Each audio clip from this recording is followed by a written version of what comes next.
मेरा कोई नहीं है आपके सिवा।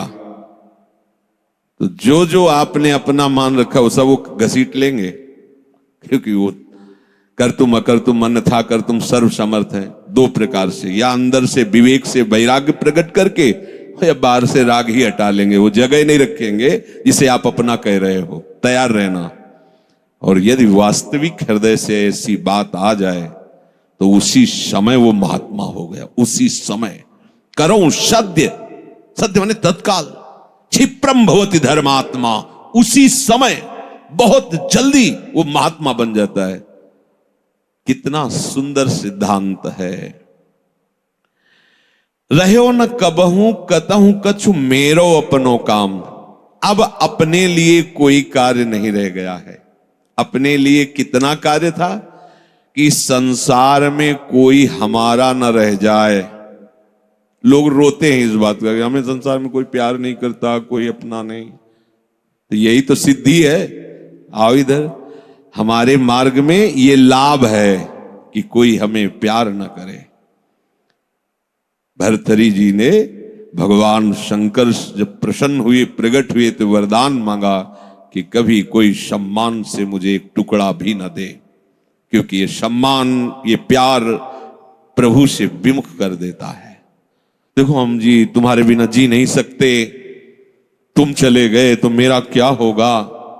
अब वो उसकी बात में ही समझो तुम्हें कितना प्यार कर रहा है। वो क्या कह रहा है? तुम चले गए तो मेरा क्या होगा। ये प्यार है। क्या सोच रहा है वो? मेरा क्या होगा। बस पकड़ लो, कोई तुम्हारा नहीं। कोई तुम्हें जो बहुत प्यार करता हो उसकी बात सुनना, उसमें आप अगर विवेक जागृत है तो उसमें गंध मिलेगी केवल स्वार्थ की, केवल स्वार्थ की। कहीं किसी कोने में तुम्हें प्यार नहीं मिलेगा। पूरी प्यार की जो स्वांग भरी वृत्ति है उसमें केवल स्वार्थ नृत्य कर रहा होगा, केवल वासना नृत्य कर रही होगी, केवल कामना का तांडव होगा। बस विवेक से देखना। अगर विवेक नहीं तो सब फंसे हुए तो उसी में है। प्रभु कह रहे हैं कि जब साधक भगवद आश्रय नहीं लेता तो कहीं ना कहीं उसके हृदय में भोक्ताव करता भाव बना रहता है, अहंकार के कारण। फिर वो विषयों का चिंतन करता है। बहुत ध्यान देने योग्य बात है। विषयों का भोग तो बाद की बात है। हमारी दुर्गति का प्रधान कारण विषय चिंतन है। इसीलिए भगवान ने कहा है कि जो मेरा चिंतन करता है निरंतर, उसके लिए मैं सुलभ हो जाता हूं। अनन्य चेता सततम यो माम स्मरति नित्य साहा तस्याहम सुलभा पार्थ। मैं उसके लिए सुलभ हो जाता हूं। अब यहां ध्यान देना है कि विषय क्रिया नहीं हुई, लेकिन केवल चिंतन आपके हृदय को बर्बाद कर देगा। इसीलिए कहा गया कि एक क्षण भी भगवत चिंतन छूटा तो हानि हो गई। ऐसे संस्कार गलत अंदर डाल देगा, वो जलाते रहेंगे। मन जो है ना, ऐसी स्थिति पैदा कर देगा कि ये ज्ञान विज्ञान आपकी समझ में ही नहीं आएगा। ध्यायतु विषयान पुंसः। प्रभु का आश्रय ना लेने के कारण, प्रभु के परायण ना होने के कारण, निरंतर भगवत चिंतन ना होने के कारण जो अंतर होता है वो विषय चिंतन होता है। ध्यान देना। दीर्घकाल निरंतर सत्कार सेवितो दृढ़ भूमि। जब दीर्घकाल तक निरंतर भगवत चिंतन का अभ्यास किया जाता है तो दृढ़ भूमि वो इतना पक्का हो जाता है कि फिर आप छोड़ना भी चाहो तो नहीं छोड़ सकते। जैसे विषयी पुरुष भले कहीं भागवतिक स्थान में भी बैठा हो पर वो अपना ही दृश्य देखेगा, अपना ही चिंतन करेगा। ऐसे भागवतिक पुरुष भले ही वो विषय प्रपंच में बैठा हो लेकिन वो अपना ही दृश्य देखेगा, अपना ही चिंतन करेगा। तो जो भगवत परायण नहीं होते, प्रभु का निरंतर चिंतन नहीं करते, उनका विषय चिंतन ही होता है।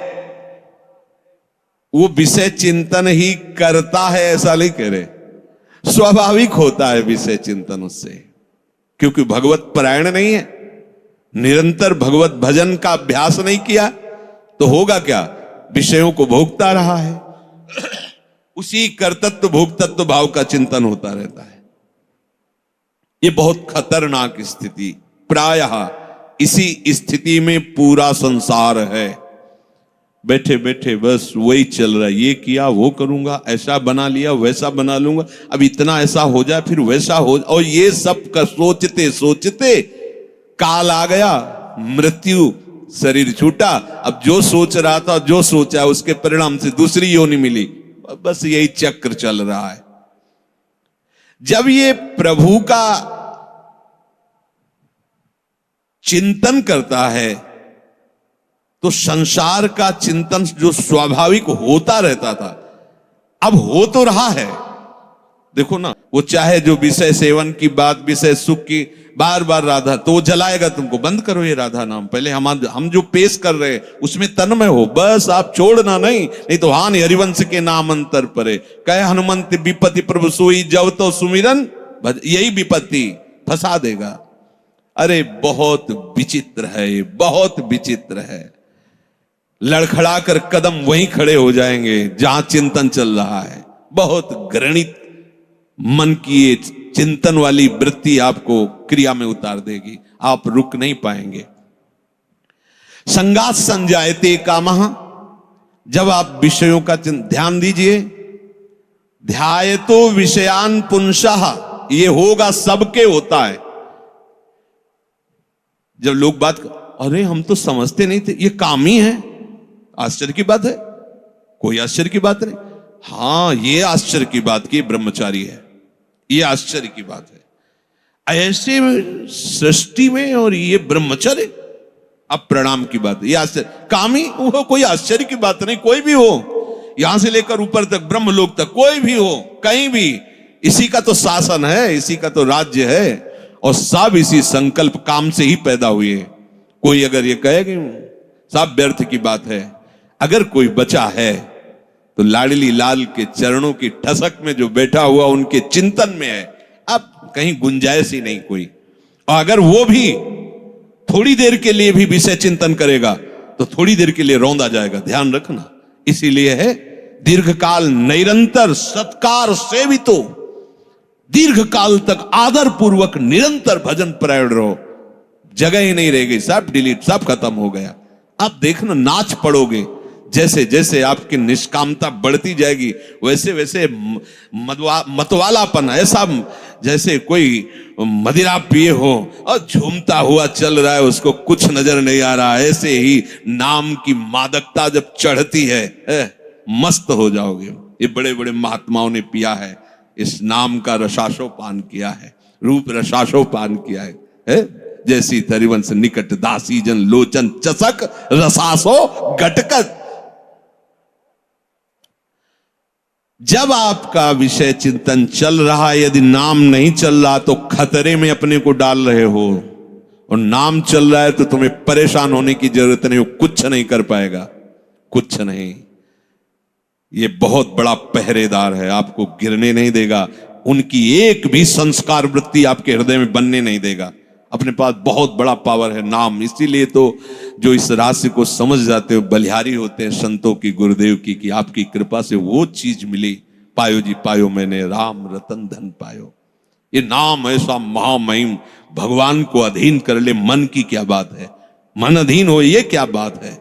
भगवान को अधे सुमिर पवन सुत पावन नामू, अपने बस करी राखे रामू।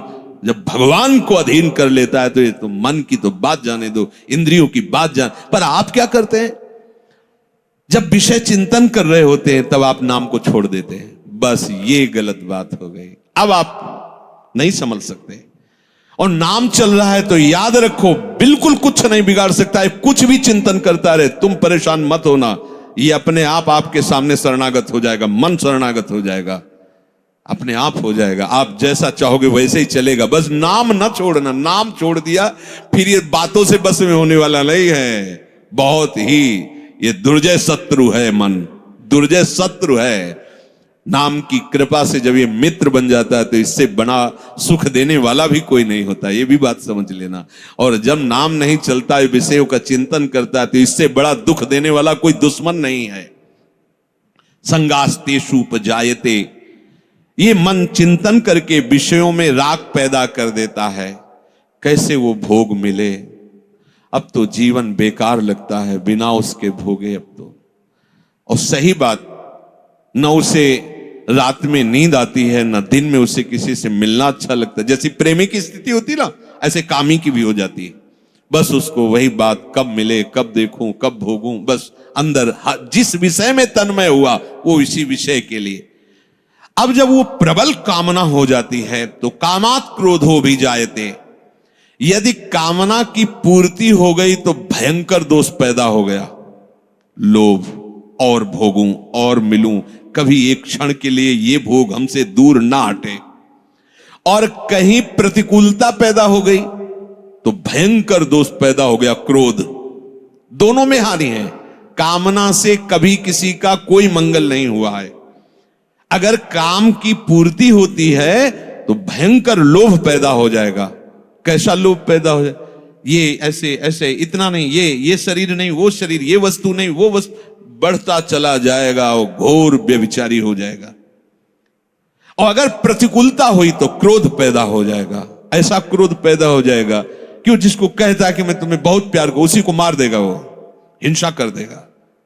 ये बिल्कुल समझने की बात है। अगर उसकी कामना भरपूर हो चुकी है, संकल्प बन चुका है और उसकी पूर्ति में बाधा होगी तो भयंकर क्रोध, और क्रोध जहां प्रकट हुआ, कामः क्रोधो भी जायते क्रोधात् भवति सम्मोह। अब जहां क्रोध प्रकट हुआ अब उसमें मूढ़ता छा गई, ये करना चाहिए, ये नहीं करना चाहिए, खत्म हो चुका। अब उसमें और पशु में कोई अंतर नहीं है, उसमें और राक्षस में कोई अंतर नहीं। कोई आशा न करे कि जो क्रोध से सम्मूढ़ता को प्राप्त हो चुका है उससे कोई विनय काम करेगी। अब वो राक्षस हो चुका है, उसके सारी प्रवृत्तियों में क्रोध के द्वारा प्रकट की हुई मूढ़ता छा चुकी। अब कुछ भी विवेक काम नहीं कर रहा। प्रभु कह रहे क्रोधात् भवति सम्मोहा, ऐसी मूढ़ता छा जाती है जो विचार की गुंजाइश नहीं रह जाती। वो रो रहा है सामने, या कोई, अब देखो रसेंद्री की ऐसी प्रबलता हुई, पशु पक्षियों को मार के खा रहा है जीव। कैसी कैसी, देखो मतलब हमें कोई जरा सा कष्ट दे तो हमें पीड़ा होती है। आप देखो एक छोटी चींटी जा रही हो, आप एक तिनके से ऐसे छूने की चेष्टा, वो भागने की चेष्टा करेगी, अर्थात वो बचना चाहती है। ऐसे हर जीव है। कैसी मूढ़ता छा गई, जीवों की हत्या करके उनके शरीर को खाते हैं। मनुष्य है, बढ़िया कपड़ा पहन करके, बढ़िया सुंदर भोग सामग्रियां हैं, खाइए पिए, खूब भजन कीजिए, नाम कीर्तन कीजिए, भगवद आश्रित, किसी को कष्ट देने के लिए, अपनी रसेंद्री के लिए। ऐसे ही प्रत्येक इंद्री के लिए जो कामना युक्त हो जाता है वो आसुरी भाव है, राक्षस है। वो देखने में केवल लगता है मनुष्य नहीं, उसकी प्रवृत्ति अंदर से राक्षस है।